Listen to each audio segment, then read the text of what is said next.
यस कार्यक्रमको मुख्य प्रायोजक सर्वप्रथम 53 ग्रेड प्रमाणित मारुति सिमेन्ट, हामी बनाउँदैछौं नेपाललाई। यस कार्यक्रमका साथमा रिभरफ्रन्ट बीच रिसोर्ट, बुटार, कुरिनगाड। Redden College, a perfect launch pad of your future. Samakosi, Kathmandu. Marketed by Indradi Advertising. Media partner Artha र व्यापार वीकली, arthavyapar.com. दर्शकवृन्द नमस्ते। कार्यक्रम समृद्धि बहसमा यहाँहरुलाई हार्दिक स्वागत गर्दछु। म नवीन काफले। नेपालको ऊर्जा क्षेत्रको इतिहासलाई हेर्ने हो भने करिब 1 शताब्दी भन्दा लामो इतिहास रहे पनि नेपालले ऊर्जा क्षेत्रमा गर्नुपर्ने पर्याप्त विकास आजका दिनसम्म गर्न सकेको छैन। जसरी हाम्रा राजनीतिक दल र सरकारहरूले नेपालको प्राथमिकताको एउटा क्षेत्र भनेर जलविद्युत र ऊर्जा क्षेत्रलाई लिने गरेका छन्, सोही अनुरूप व्यवहारमा लागू हुन नसक्नुका पछाडि हाम्रा राजनीतिक दल र तिनका मान्यता, विकास निर्माणका आयोजना र जलविद्युत आयोजनाहरूप्रति हाम्रा राजनीतिक दल र तिनका दृष्टिकोणको कारणले नेपालको ऊर्जा क्षेत्रले पर्याप्त मात्रामा विकास गर्न नसकेको देखिन्छ।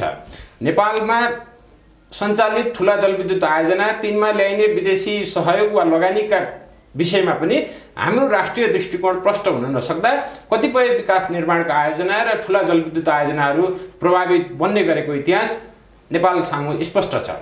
नेपालको ऊर्जा क्षेत्रको विकासमा देखा परेका हाम्रा संकट र नेपालको ऊर्जा क्षेत्रको विकासका लागि आगामी दिनमा हाम्रा राजनीतिक दल, नेपाल सरकार र आम जनमानसले गर्नुपर्ने भूमिकाहरूबारे कुराकानी गर्न आज मैले स्वतन्त्र ऊर्जा उत्पादक सङ्घ नेपाल इपानका केन्द्रीय सदस्य एवं ऊर्जा उद्यमी प्रकाश दुलाललाई कार्यक्रममा निमन्त्रणा गरेको छु। आउनुहोस् आजका मेरा अतिथि दुलाललाई कार्यक्रममा स्वागत गरौँ।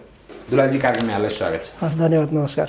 मैले पृष्ठभूमिमा भने करिब हामी 100 वर्षभन्दा लामो समय होला, त्यो एउटा बिम्बका रूपमा एउटा सानो आयोजना थियो होला।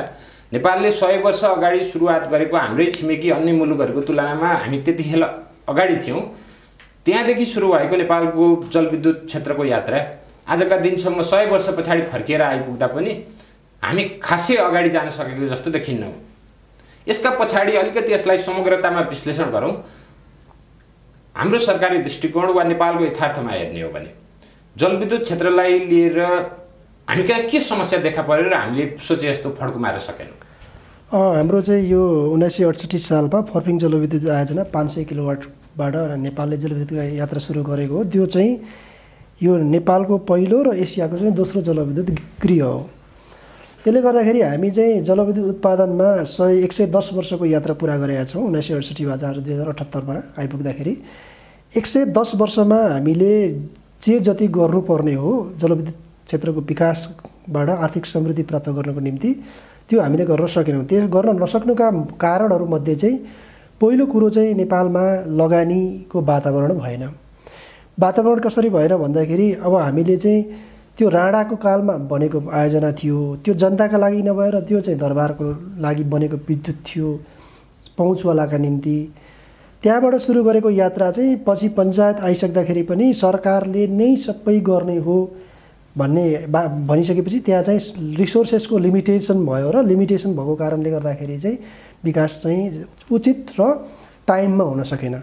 त्यो पछाडि हामीले 49 सालमा आएर बहुदलीय प्रजातन्त्र स्थापना भइसकेपछि निजी क्षेत्रलाई चाहिँ जलविद्युत जस्ता पूर्वाधार आयोजनाको विकासमा संलग्न गराउने नीति आएपछि 49 सालमा ऐन आयो, 50 सालमा नियमावली आएपछि प्राइभेट सेक्टरले चाहिँ अहिले इन्भल्भमेन्ट भएको छ। यो चाहिँ करिब 28 वर्ष जति भयो, 27-28 वर्षको यात्रा प्राइभेट सेक्टरले पुरा गरेको छ। अब यो पछिल्लो समयमा आएर हामी जुन यो निजी क्षेत्रमा संलग्न भए पछाडिका विषयमा पनि हामी आउँला। अझै कन्सेप्चुअली नै यदि भन्यो भने ऊर्जालाई जसरी हामी विकास वा समृद्धिको एउटा प्रमुख आधार वा सुरुवात बिन्दुका रूपमा मान्छौँ नि, त्यसरी हेर्ने हो भने कन्सेप्चुअली नै हामीले नेपालको ऊर्जा क्षेत्र वा जलविद्युत क्षेत्रलाई लिएर हेर्ने दृष्टिकोणमा हामी कहाँको समस्या, राजनीतिक दलहरूले यो क्षेत्रलाई हेर्ने दृष्टिकोण, सरकारी निकायले हेर्ने दृष्टिकोण कहाँनिर समस्या देखियो? ऊर्जा चाहिँ वस्तु व्यापार योग्य वस्तु हो कि होइन भन्नेमा नै अहिले पनि डिबेट छ। जस्तै के छ भन्दाखेरि विद्युत प्राधिकरणले विद्युत चाहिँ व्यापार अहिले चाहिँ प्रसारण लाइनहरू पनि उसैले बनाउँछ, विद्युतको वितरण पनि उसैले गर्छ र मूल्य निर्धारण चाहिँ विद्युत प्राधिकरणले गर्न पाउँदैन। प्राधिकरणलाई त्यो त्यतिखेरदेखि के गर्यो भने विद्युत अहिले त नियमन आयोगले मूल्य निर्धारण गर्छ। त्योभन्दा पहिला चाहिँ विद्युत महसुल निर्धारण आयोग भन्ने एउटा सरकारले बनाउँथ्यो। आयोग भनेको थियो एउटा बन्थ्यो, त्यसले निर्धारण गर्थ्यो। र हामीले चाहिँ यो चाहिँ डिमान्ड र सप्लाईका आधारमा मूल्य निर्धारण हुने वस्तुको रूपमा नलिएर यो चाहिँ एउटा अत्यावश्यक वस्तुको रूपमा राखेर यसलाई चाहिँ सरकारले नियन्त्रणमुखी, जस्तै मूल्य निर्धारण चाहिँ उत्पादन गर्नेले पनि मूल्य निर्धारण गर्न पाएन, किन्ने मान्छेले पनि बजारको मूल्यमा किन्न नपाइसकेपछि एउटा हामीले चाहिँ के हो भने एउटा यो रेगुलेटरी वेबाट गइसकेपछि लगानी आउनका निम्ति अथवा फ्री मार्केट अर्थशास्त्रमा चाहिँ डिमान्ड र सप्लाईले वस्तुको मूल्य निर्धारण गर्छ भने फ्री मार्केटमा नगएको कारणले गर्दाखेरि यहाँ लगानी पनि आएन, डिमान्ड पनि बढेन। हो, त्यसो भए ठुला जलविद्युत आयोजनाहरू निर्माणका निम्ति हाम्रो राष्ट्रिय स्रोत, राष्ट्रिय उद्योगी व्यवसायका पुँजी र हाम्रा ब्याङ्कहरूले गर्ने लगानीको असक्षमता र विदेशी लगानी ल्याउने सन्दर्भमा हाम्रा दृष्टिकोणहरू बीचमा जुन टक्रावहरू देखिएको छ नि, के हामीले नेपालको यथार्थलाई बुझ्न सकेनौँ कि हाम्रो अनावश्यक किसिमको स्वाभिमान छ नि जो हामी नेपालीमा बारम्बार प्रकट हुन्छ, यसले हाम्रो ऊर्जा क्षेत्रलाई पछाडि धकेलेको हो? होइन, प्राकृतिक स्रोतको उपयोगबाट मुलुकलाई समृद्धि बनाउनु पर्छ भन्ने चाहिँ अवधारणामा प्राकृतिक स्रोतमाथिको अधिकार अनि प्राकृतिक स्रोतलाई उपयोग गर्ने दृष्टिकोणको सन्दर्भमा चाहिँ एकरूपता हुन सकेन। नेपालको राजनीतिक दलहरू यो बहुदल आइसके पछाडि, त्यो पछाडि जस्तै अरुण तेस्रो चाहिँ वर्ल्ड ब्याङ्कले को सफ्ट लोनमा बन्ने थियो, त्यो नेपालले नै बनाउने थियो। त्यो अरुण तेस्रोको बारेमा विभिन्न बहस छलफल भएर चाहिँ त्यो 20औं वर्ष छलफल भएर त्यो परियोजना बनेन।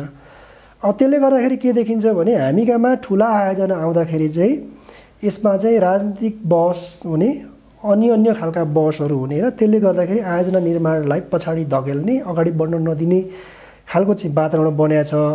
यसको कारण चाहिँ स्पष्ट गरौँ, हुँदा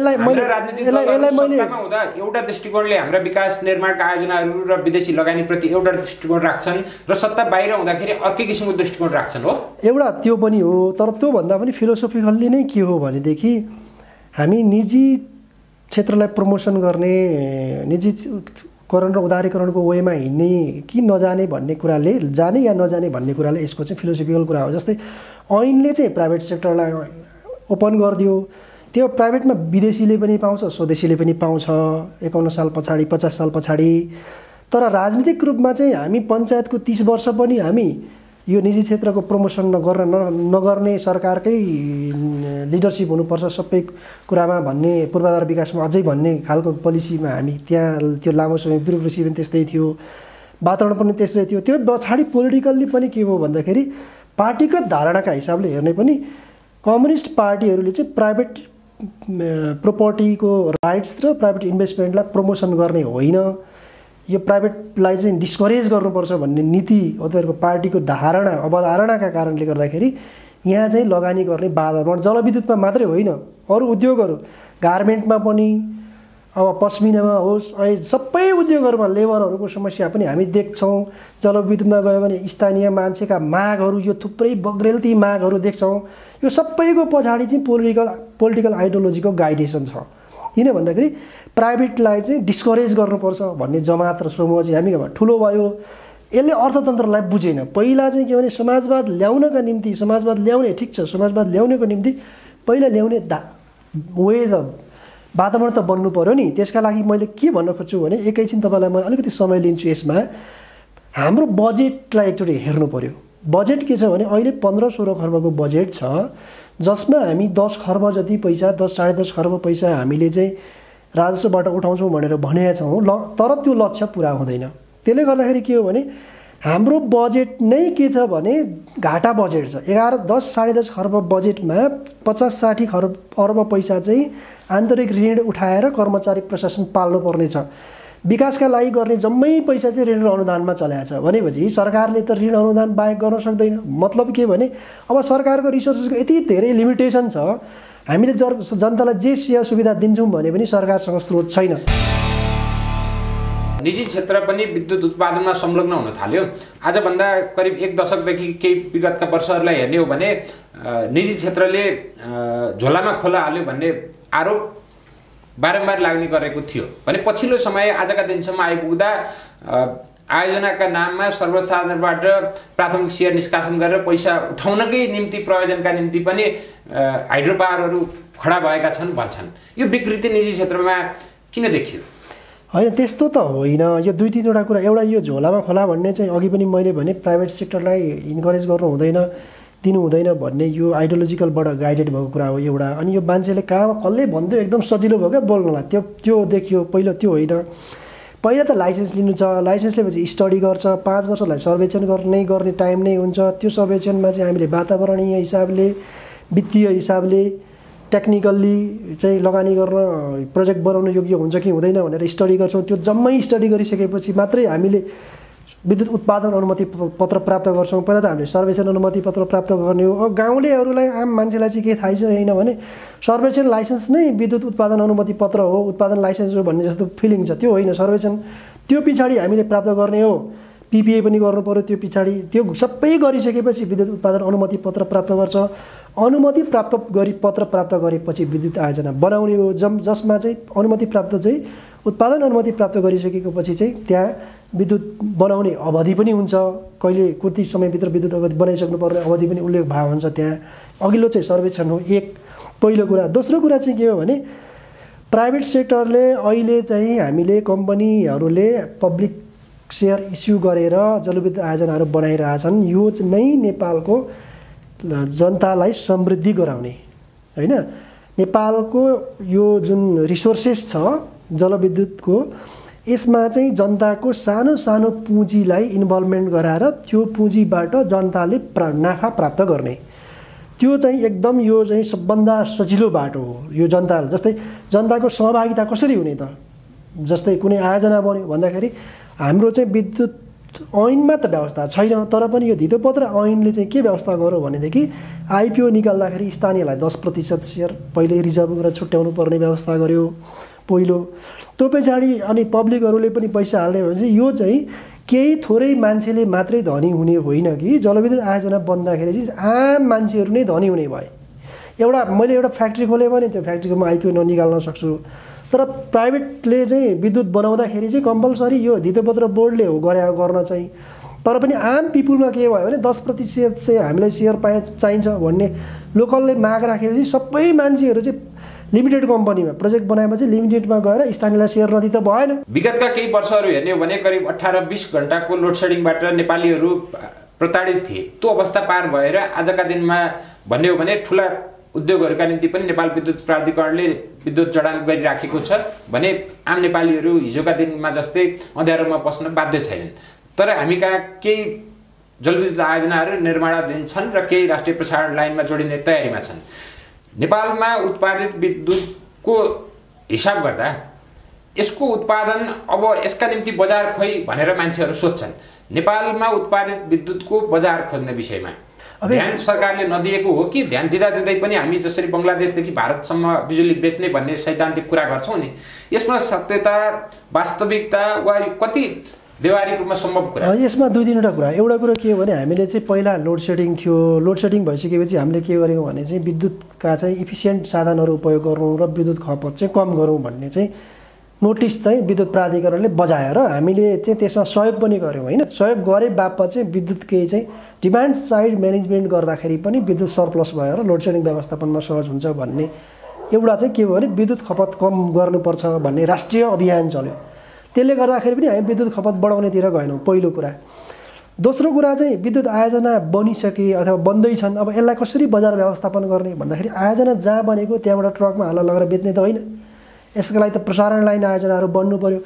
प्रसारण लाइनका प्लानहरू पनि बने, प्रोग्रामहरू पनि भए, तर प्रसारण लाइन आयोजना बनाउने सन्दर्भमा चाहिँ स्थानीय अवरोधका कारणले गर्दाखेरि कतिपय प्रसारण लाइन आयोजनाहरू टाइममा पनि बन्न सकेनन्। त्यसैले गर्दाखेरि आज के छ भने एउटा नेपालको एउटा क्षेत्रमा विद्युत उत्पादन भइरहेछ, अर्को क्षेत्रमा बजार छ होइन।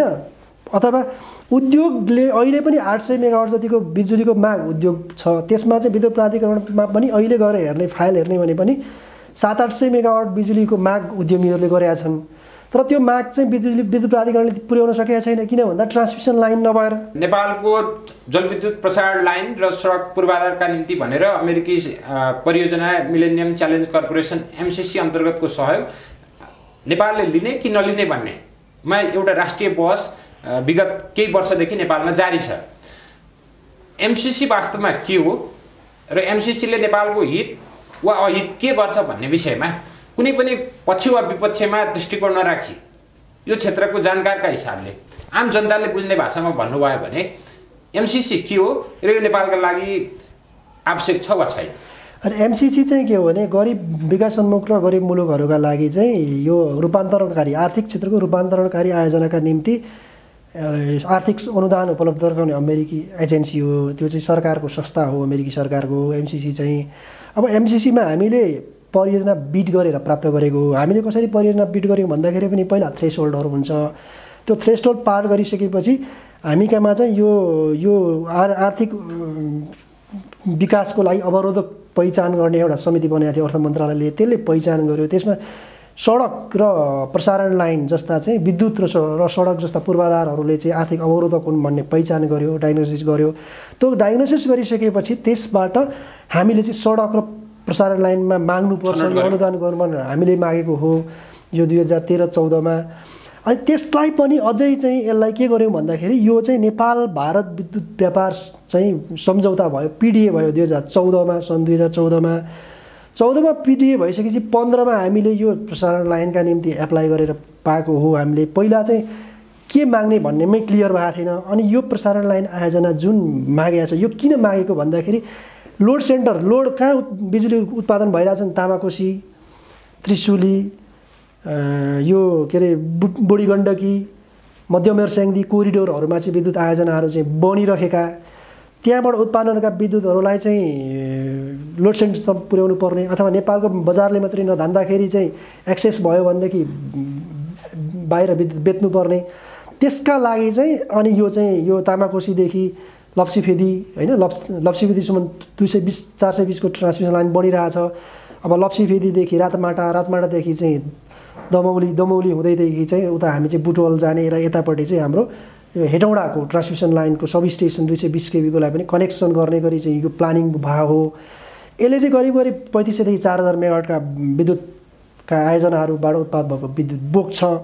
अब हामीलाई बढी भएको बिजुली चाहिँ हामीले चाहिँ दुईवटा क्रस बोर्डर लाइनबाट बेच्न सक्छौँ। एउटा क्रस बोर्डर लाइन भनेको ढलखैबर मुजफ्फरपुर प्रसारण लाइन हो, जसले चाहिँ 2000 मेगावाट बिजुली बेच्न सक्छ भने यो चाहिँ प्रसारण लाइन चाहिँ गोरखपुर बुटवल, यसबाट चाहिँ हामी चाहिँ दोस्रो सेकेन्ड फेजको चाहिँ यो अन्तर्देशीय प्रसारण लाइन हो। यसले चाहिँ 3500 देखि 4000 मेगावाट बिजुली चाहिँ बोक्न सक्छ।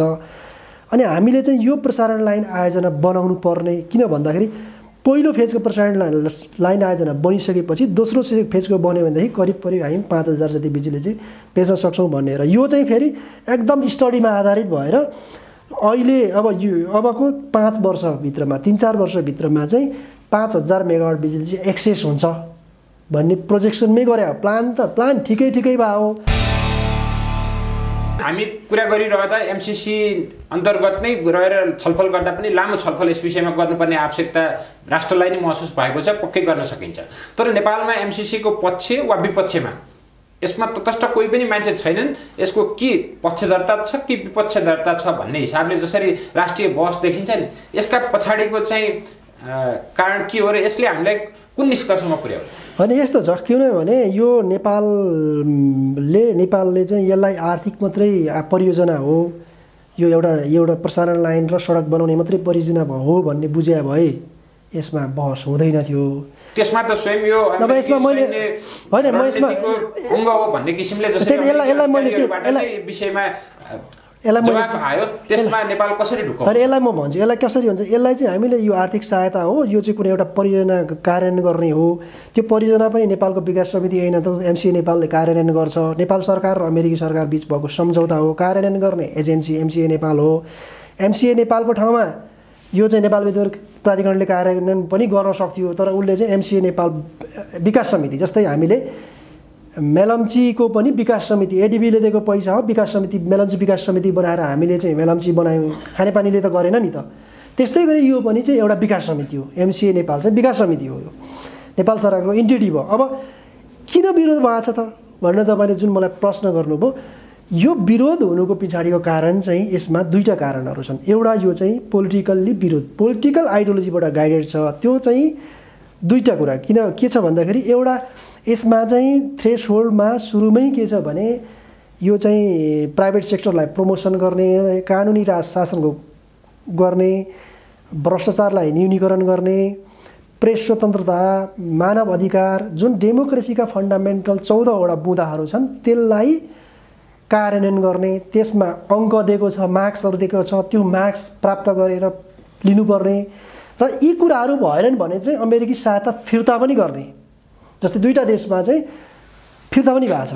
मैले मैले भनिसक्दैन। त्यसले गर्दाखेरि यी शर्तहरूले गर्दा नेपालमा चाहिँ किन विरोध भयो त भन्दाखेरि हामीकामा पोलिटिकल्ली दुईटा हिसाबले विरोध भयो। एउटा के हो भने जसले यो मानव अधिकार, प्रेस स्वतन्त्रता, प्राइभेट प्रोपर्टीलाई अथवा यो निजी क्षेत्रको उदारीकरण यो सबै कुरालाई नमान्ने राजनीतिक शक्ति छ, त्यो चाहिँ अहिले बुझ्ने गरी भन्दाखेरि चाहिँ एउटा कम्युनिस्ट पार्टी जसले चाहिँ अहिले यसलाई राजनीतिक रूपमा यी सबै कुरा माने पनि रणनीतिक रूपमा हामी मान्दैनौँ भन्ने आइडियोलोजी बोकेका मान्छेहरू छन्, तिनीहरूले विरोध गरिरहेछन्। तपाईँले देख्नुहुन्छ जो उग्र कम्युनिस्ट छन् त्यसले झन् धेरै विरोध गर्छन् सफ्ट कम्युनिस्टले भन्दा। अनि अर्को चाहिँ के छ भन्नुहुन्छ भने राजावादी शक्ति, जो दरबारिया शक्ति छ, जसलाई चाहिँ डेमोक्रेसीको यो फन्डामेन्टल कुराहरू चित्त बुझिरहेको छैन।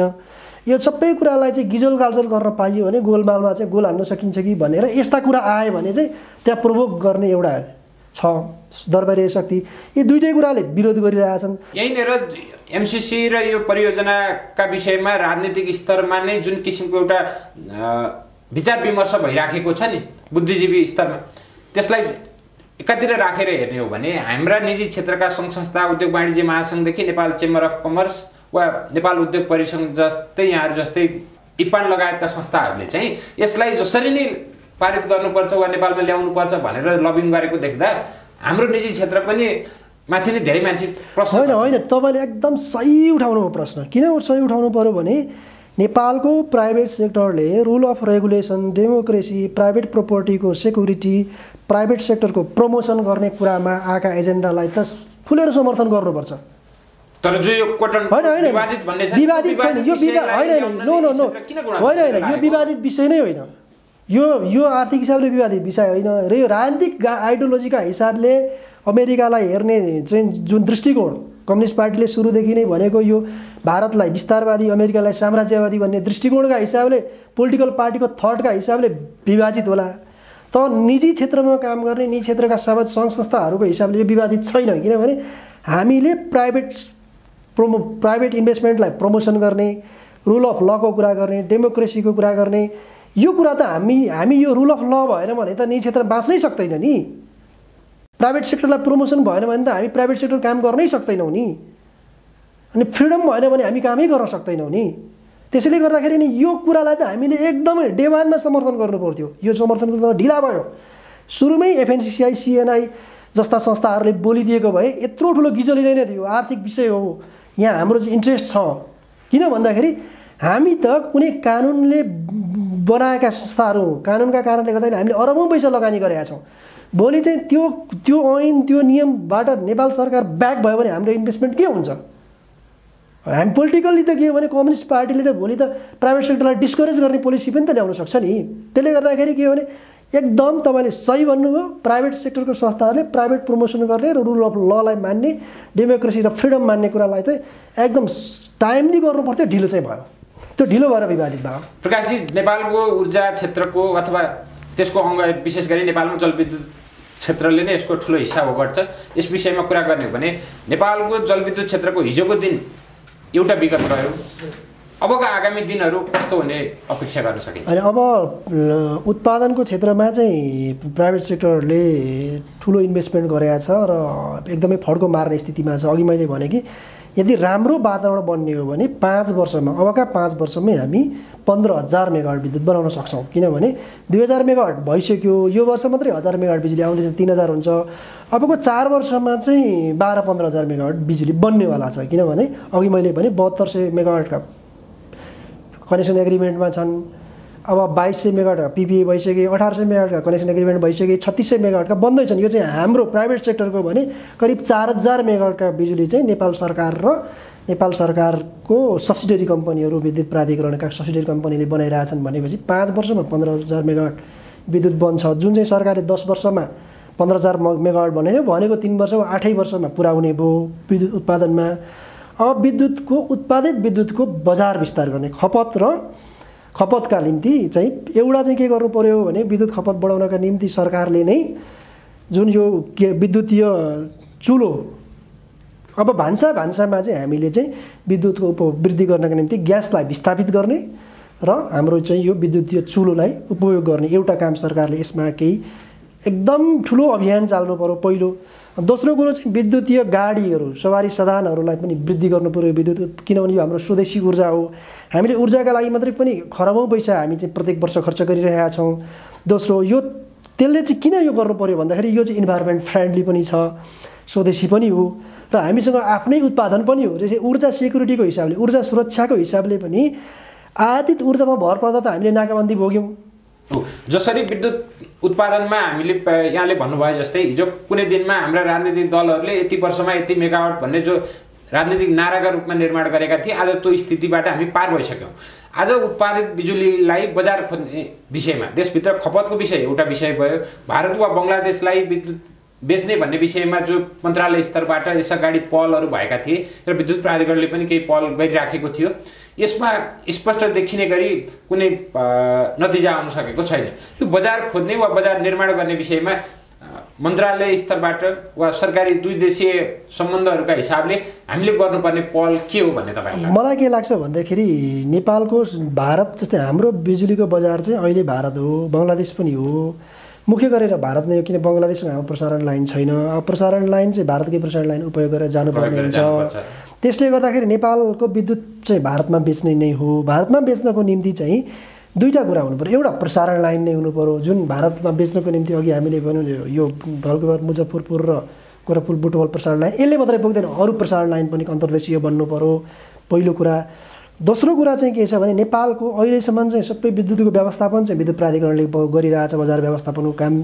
अब प्राधिकरणलाई मात्रै होइन, निजी क्षेत्रलाई जसरी उत्पादनमा चाहिँ सहभागी गराइयो र आज हामीले उत्पादनमा ड्रास्टिकल चेन्ज देख्यौँ कि अब हामी 5 वर्षमा 15,000 मेगावाट इन्स्टल क्यापेसिटी हुन सक्ने लेभलमा पुग्यौँ। 20-25 वर्ष प्राइभेट सेक्टर आएकोमा भनेपछि अब विद्युतको प्रसारण र वितरणमा यो चाहिँ विद्युत व्यापारमा चाहिँ के गर्नु पर्यो भने हामीलाई प्राइभेट सेक्टरलाई लाइसेन्स दिनु पर्यो। प्राइभेट सेक्टर लाइसेन्स दिएपछि प्राइभेट सेक्टरले यो काम किन गर्न सक्छ भन्दाखेरि कतिपय कुराहरू चाहिँ नेपालको सरकारी संस्थाले गर्न नसक्ने खालका कामहरू प्राइभेट सेक्टरले गर्न सक्ने, उसको इफिसियन्सी हुन्छ। प्रकाशजी, तपाईँ आउनुभएको मौकामा तपाईँकै भन्नाले आधार मारेर आम दर्शकहरूलाई हाम्रा दैनिक उपभोग्य सरसामग्रीहरूका सन्दर्भमा ऊर्जा खपत गर्दा विद्युतीय सरसामग्रीहरू नै प्रयोग गर्न हामी आज अनुरोध गर्न सक्ने स्थितिमा पुगेका छौँ। आम दर्शकहरूलाई त्यो अनुरोध गरौँ र हामी अपेक्षा गरौँ नेपालको जलविद्युत क्षेत्र जसरी विगतमा राजनीतिक दलहरू र तिनका दृष्टिकोणहरूको कोप विभाजनमा पर्यो, आगामी दिनमा जलविद्युत र यससँग सम्बन्धित उत्पादन वितरण प्रणालीसँग सम्बन्धित विषयहरू राजनीतिक कोप विभाजनमा नपरुन् र यो मुलुकको आर्थिक विकास र समृद्धिको आधार हो। यसलाई त्यही ढङ्गबाट अगाडि बढाउनुपर्छ भन्ने राष्ट्रिय दृष्टिकोण नेपालमा विकास हुन सकोस्, हामी यही अपेक्षा गरौँ। यहाँको महत्त्वपूर्ण समय र विचार हामीलाई दिनुभयो, हार्दिक धन्यवाद। नमस्ते। हस्, धन्यवाद, नमस्कार।